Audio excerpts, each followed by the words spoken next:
On today's video, we'll be looking at the Lekki Palms Mall, which is located on a 45,000 square meter of acres of land. Anyways, this Palms Mall was built by Persian group of company. It was said they are a foreign company according to my research on Google. Anyways, I also noticed that this Palms Mall has been going through rehabilitation. But before then, let me tell you, this Palms Mall was built and opened in the year 2005 by the Oba of Lagos and President Obasanjo at the time, which was 2005. This Palms Mall has 69 stores and a parking space of 1,000 cars, and it is also built with modern cinema with 6 screen, very big and very accessible according to users. And I myself have been to the cinema once, and I will tell you for free, it was very comfortable. So this mall has been going through rehabilitation, which we normally call maintenance, and that is to renovate the buildings, the car lots, and also most of the stores to make sure everything is perfectly working fine. This mall, I guess I went too early on the day I filmed this video because most of the stores are not yet open, and this was actually on a Sunday, and I guess most people went to church, and that was why the mall wasn't open fully by 8 o'clock. In this mall, you could find stores such as Puma, Adidas, Kaloha, where they sell electric cars, ShopRite, which is very famous in Nigeria, and many other stores. Now, I'll take a stroll around most of the stores at this mall and let you judge by yourself if truly this store is amazing or not. Anyways, don't forget to watch this video to the ending, like and share, and also subscribe to my channel because that's the best way you could help me in growing more. Anyways, let's dive into the video and reduce the talking.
What's up? Macaroni is not ready.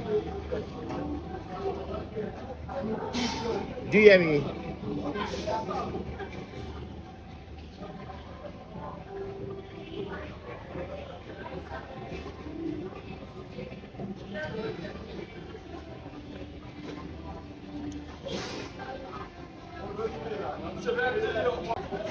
I'm more repeating the let's face again. Let's go.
Iffy.